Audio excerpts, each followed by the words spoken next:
So that is a full-size prime rib. There's some blood.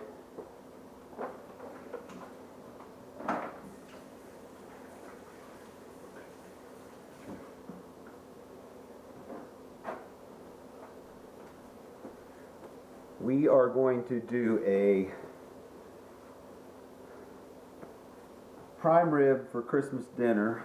This is Christmas Eve 2022.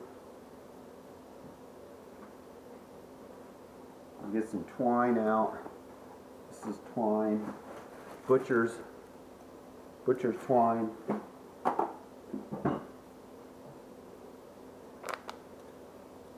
Put some glasses on. So I like to find that little membrane that's on the bone, right? So just like your pork ribs,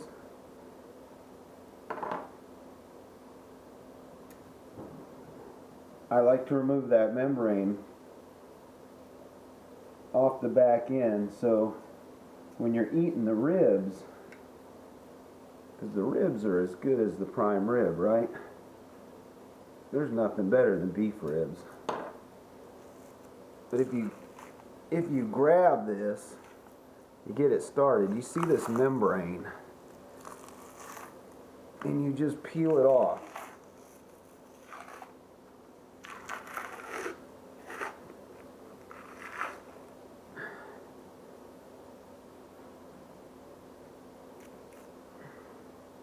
So once that membrane's off, it makes eating the beef in here between the ribs so much more enjoyable.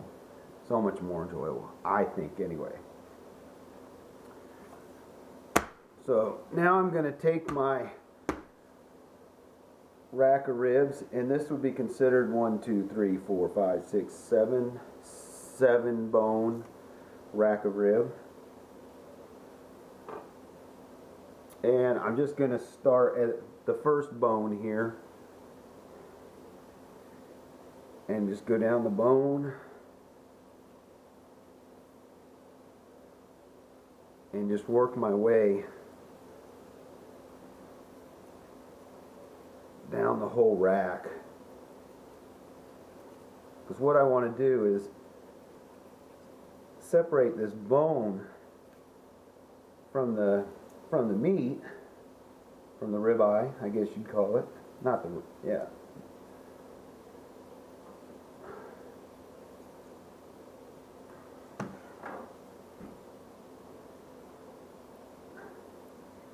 This way, when it comes to Christmas dinner tomorrow, when I pull this off the smoker, I can just cut the strings and I can separate the meat from the bone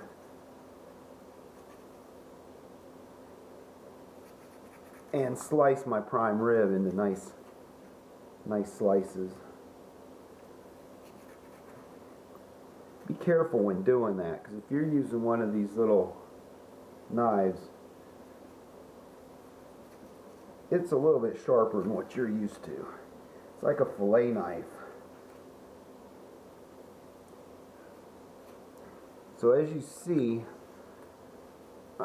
I've now got this bone away from the meat.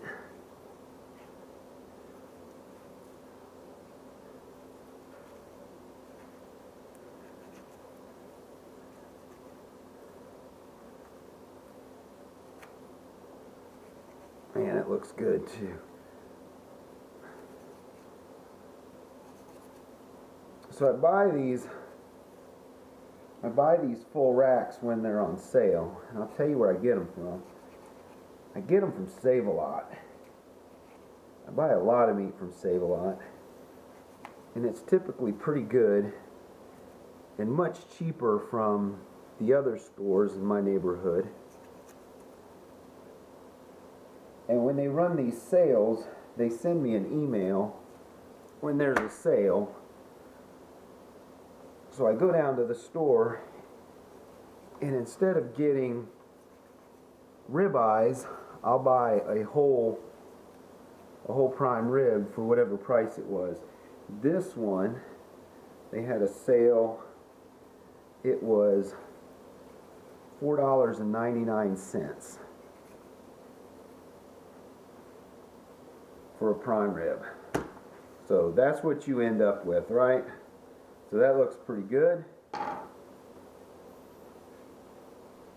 going to get a pan.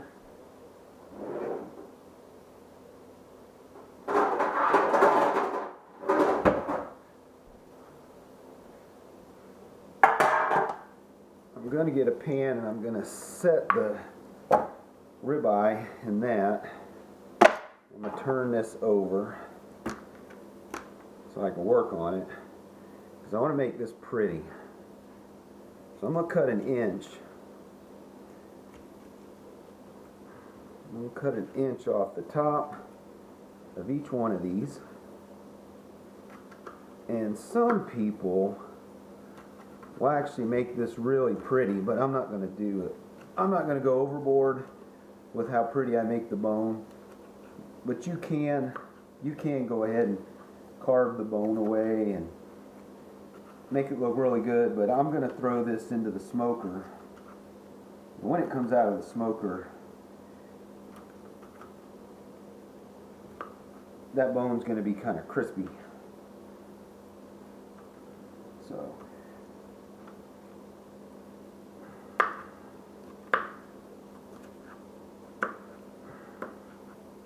So there, I've got a good inch cut down on all my bones. On the ends, I cut it off. Flip that back over.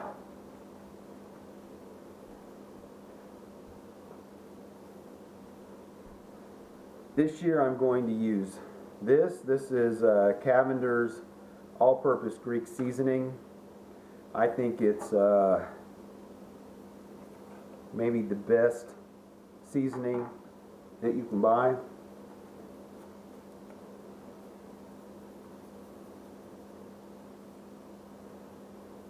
And I'm going to sprinkle this all over the inside. Remember, this is Christmas Eve, so I've got, right now I have 24 hours before this thing goes on the grill.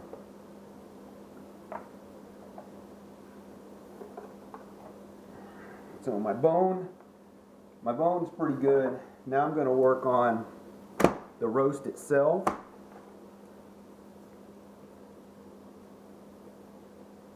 And I'm going to just take off this fatty section here.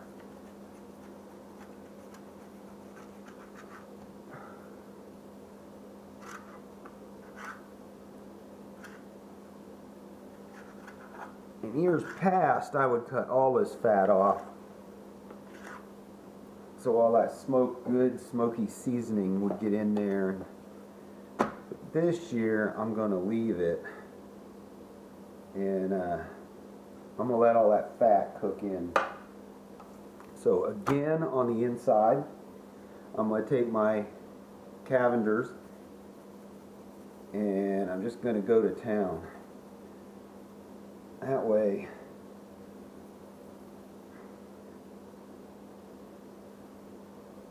when you cut into this steak, you're going to get all that just amazing Greek seasoning.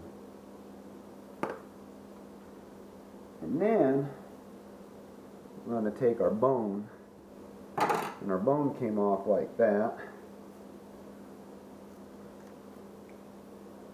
And I'm going to start with the string.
Now I got some strings cut.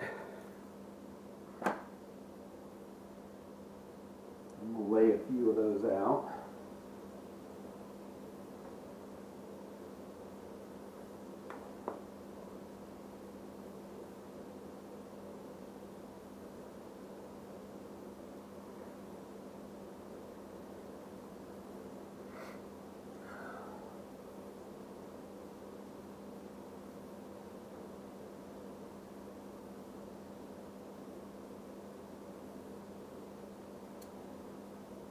And then we're going to set that up like that.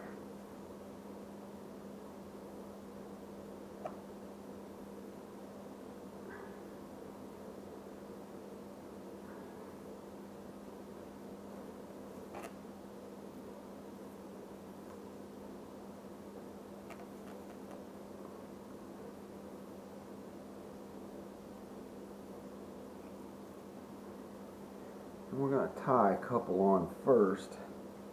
Just get that bone into place the way it used to be.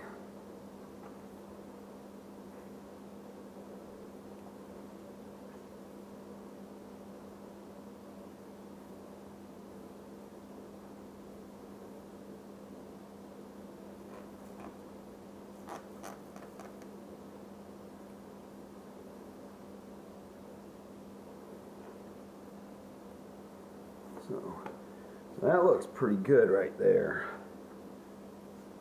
The bone's kind of lined up the way it was.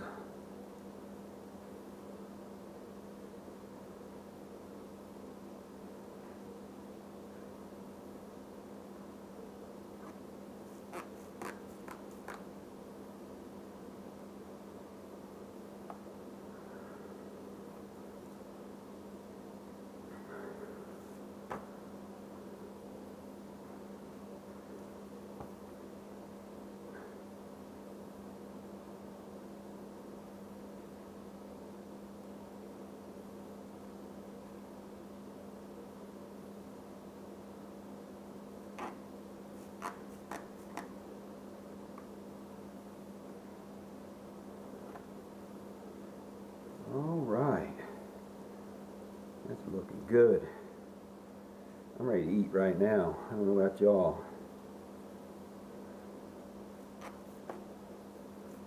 Ooh, too tight.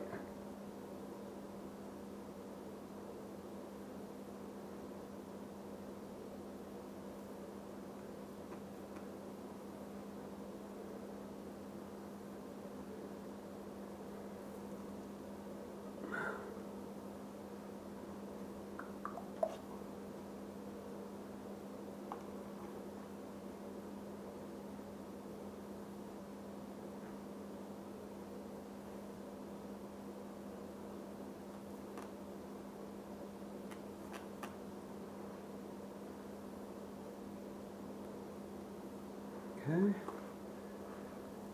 that's all of those. Back down here on the end, I'm going to grab one just so I can hold the end of this roast together.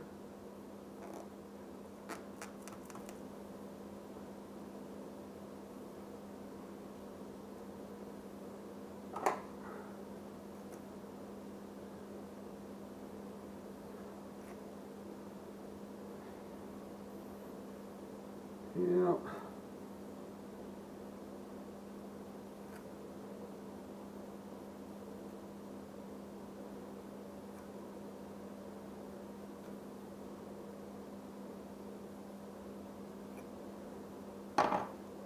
There's my roast back together. Might put one back on that end.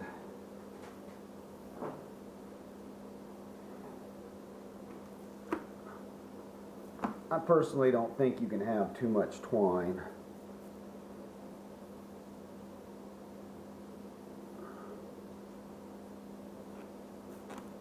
The nice thing, I'm going to put this in a Traeger grill, and it takes about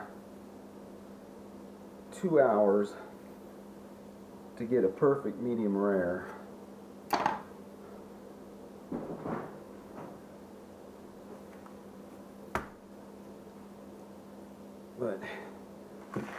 there you have it. I mean, that looks pretty good right there, right? And then we're going to cover it.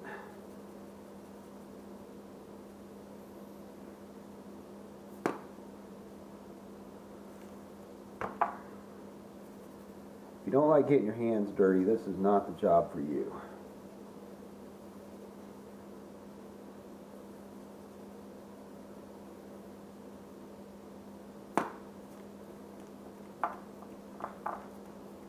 And rub all that goodness in there.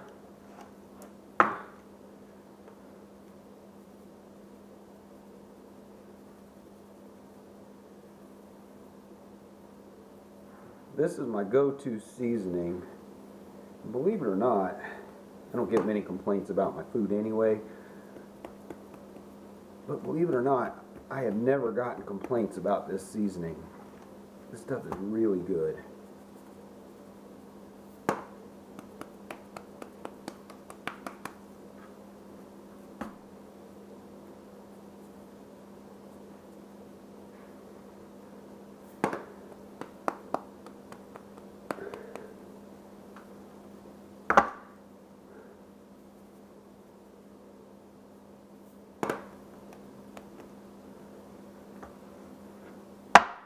And that's it. That's pretty much it right there.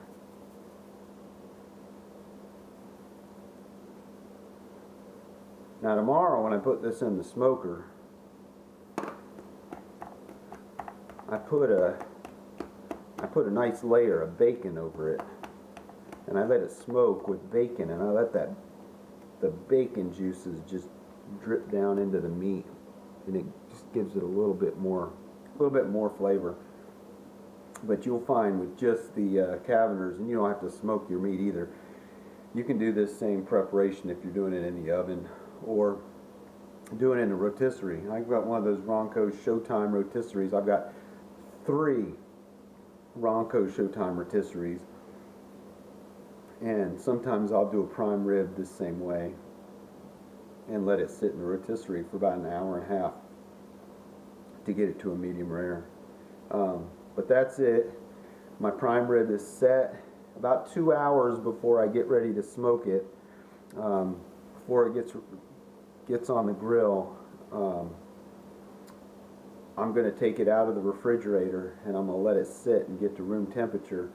And then once it's up to room temperature, then I'll put it on the smoker, put it in the oven, put it in the rotisserie, and then another 2 hours it'll be done and ready to go. You can always get yourself a meat thermometer. I use one of these. It does pretty good. You don't want to eat too much raw meat. It's okay with like beef. Pork, I guess you can cook to a medium rare now that they've gotten most of the diseases and stuff out of pork. Chicken, still cook chicken to temperature. Any poultry needs to be cooked to temperature if you don't want to die. But anyway, this is my video on how I cut up a prime rib and get it ready. Maybe one day I'll show you how I buy a full New York strip steak, a New York strip, and I will cut it up into the New York strip and the filet mignon. And what I do is get that bone out of there and then put them both together, tie them both together, and I smoke those, and then I put them through the slicer and slice them up real thin and make hoagies out of them. Delicious. Alright, thanks for watching.